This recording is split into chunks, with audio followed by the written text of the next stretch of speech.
in their own hands. Yeah.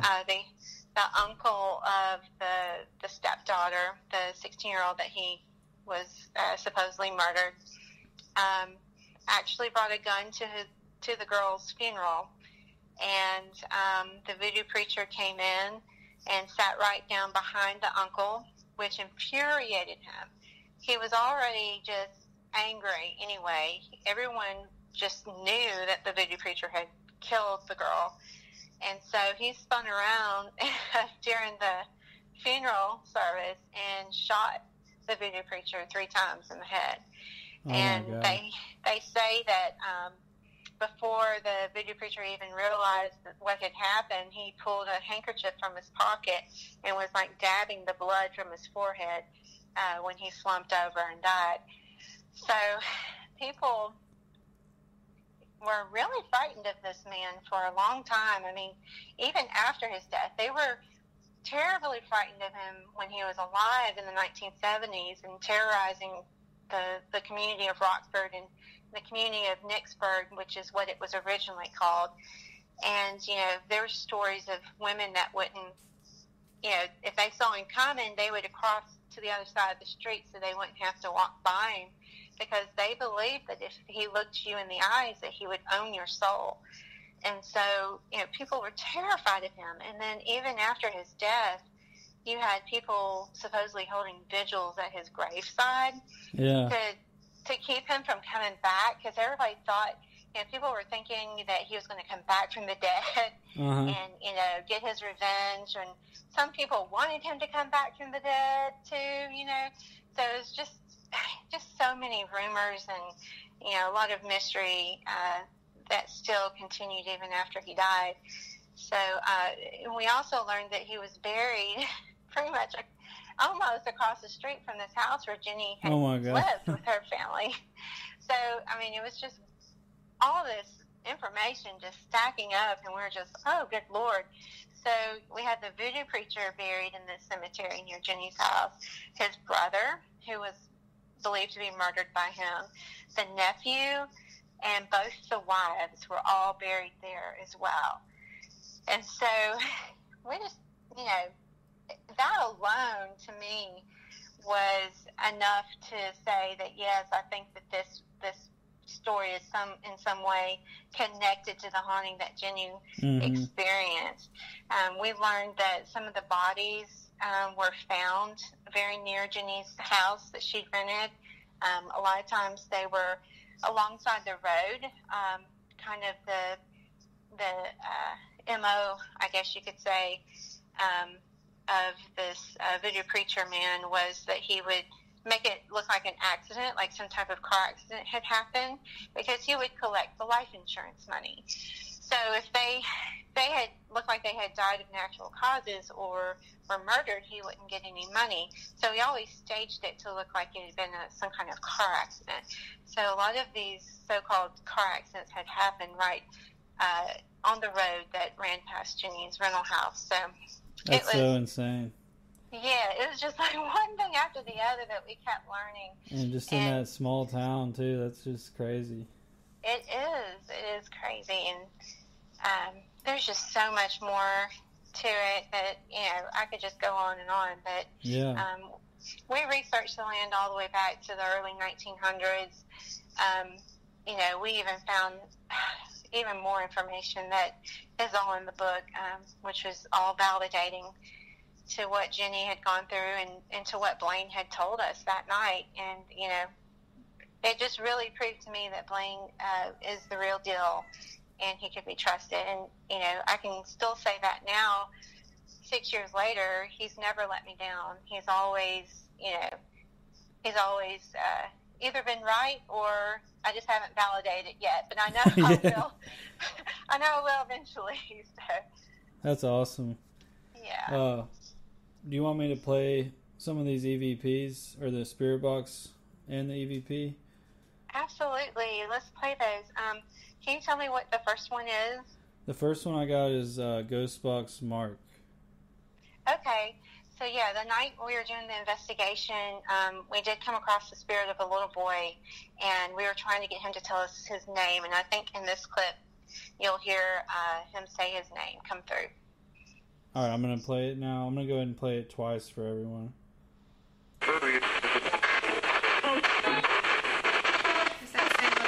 Yeah, thank you.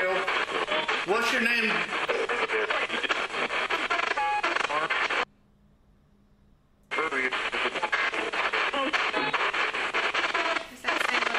Yeah, thank you. What's your name?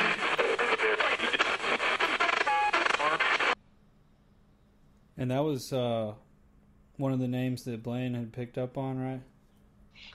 Yes, absolutely. And it was just kind of cool that it came through so clear. Yeah. The next one on here is the singing EVP. Oh yeah. So I write about this in the book too. But we were doing an EVP session, and we knew about Mark by this point. So we were trying to get him to interact with us some more. Kick the ball for us. Show us some kind of sign. And then this little voice humming this little song came through, which just knocked the socks off of us. We were we were crazy when this came through. I'm gonna play the first one. It loops twice, right? And then the second one is a slowed version. And yeah. I'll go ahead and play those back to back here.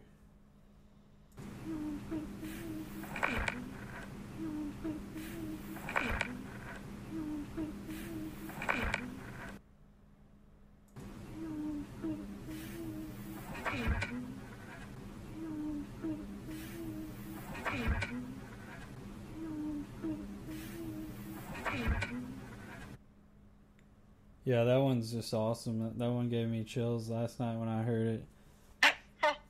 And it's when I slowed it down, it's almost like you can almost make out words or like a little song that he's singing. So it's crazy.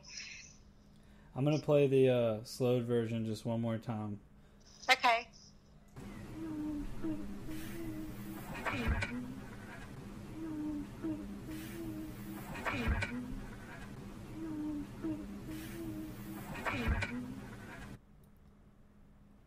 Awesome. And the next one is the evil yes. This one gave me chills, and it still gives me chills to this day. Those spirits were definitely trying to make us feel fear and make us think that they were something demonic. I know Jenny I think she has expressed in the past that she really did feel that this was a demonic type haunting. Yeah. But Blaine disagrees. I guess I'm just somewhere in the middle. I don't know. What's interesting about that is recently I was up in Kentucky. We were at the Benton farmhouse, and a medium that was there with us said a similar thing, that like something there was trying to like influence people and scare people. And then my friend Eric said that he thinks that it's something that's trying to make people think it's demonic. And even my girlfriend had weird experiences there, and like, so I definitely think that there's spirits that like to mess with humans and stuff. I mean, we've seen it in a lot of these residential cases. Okay, that's good for me to know, because I don't know what to believe sometimes, but that's good to know that I'm not the only one that's had that experience, that there are things out there that try to mimic demons just for kicks, I guess. Yeah, I wonder, or maybe even like, I mean, I guess there's all kinds of possibilities. Maybe I don't even know. I mean, it's all, maybe it is demonic, or maybe it is something mimicking, but I definitely think that's all a possibility. But I'm going to play this, the yes. I'll play it twice here. Do you have to be that mean? Yes. Here's the yes. Do you have to be that mean? Yes. Here's the yes. Yeah, that's a creepy yes. Yeah. I like when those, I don't like it, but it's always interesting to me when weird voices like that come through the box, and like really dark sounding voices, and just like we got we were doing a session through live stream. Like, my friend was in Kentucky and my other friends were in Ohio, and I was in Alabama, and we were all doing like a live stream. And it said we were using Eric's Gateway, which is like basically reverses all the frequencies coming through, and then any loud responses that come through, it'll echo them back 3 times. And one of the things it said was don't do that or something, and we were like, what do you not want us to do? And then all of a sudden this voice whispers, it was like, demons. And we were like, oh. Yeah, that's not always a fun response to get, but yeah, I like the weird voices too. And this was the first time I'd ever heard the spirit box actually work. I had been playing with it, a few times before this case, but this was the first time I really actually saw it do what it was supposed to do, so this was a very exciting night for me, and this was really my first client case too. So, yeah. Wow, what a first case. I know. That's awesome. Yeah, I find it interesting with the spirit box how I've even had, sometimes where I don't get anything, and then there's other times I'll get like the most direct response that I've ever gotten, and I just think it's interesting how it doesn't always, it's never the same, it's like, it's just so interesting to me, the ITC world. It is. The next one is the Ghost Box John response. Okay, yeah, this is where one of the spirits tells us his name. And that actually turned out to be, you said the brother? Yeah, so the voodoo preacher's brother who was murdered, his name was John Columbus Maxwell. Wow. I'm going to play that a couple times here. Can you tell us what your name is? John. Can you tell us what your name is? John. I'm going to play that one a third time, just because that's an awesome one, since the brother's name and everything, that's... Can you tell us what your name is? John. Yeah, that's awesome. And the last one here is the Ghost Box upstairs. Yeah, we were trying to get some more understanding of why these spirits attacked Jenny and her daughter. For those that haven't read the story or seen the episode on Paranormal Witness, Jenny and her daughter were both physically attacked and choked one night, where Jenny was going through like paralysis where she couldn't move, but this creature climbed on top of her. Yeah. And, she thought she was going to die because she couldn't breathe. And she said that it was like telepathy. It told her that it was going to do it to her daughter too. So it hopped off the bed, and as it left the bedroom, it went down the hall towards her daughter's room. And when she finally regained her ability to move and sit up on the side of the bed, she was just kind of sitting there trying to question, was that real? Yeah. Was that just some kind of weird dream, or, like what happened? And it was right in that few moments that her daughter woke up screaming bloody murder. Oh, and my God. Of course, they just dash into her bedroom. She grabs her husband up from a dead sleep, and they go and they get their little girl and try to console her.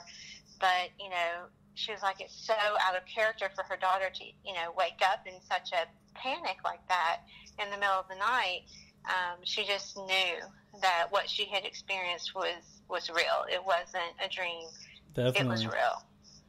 One thing that I find interesting with that is that a few of the residential cases that I've done around Alabama, most of them had similar like sleep paralysis episodes with entities like choking them.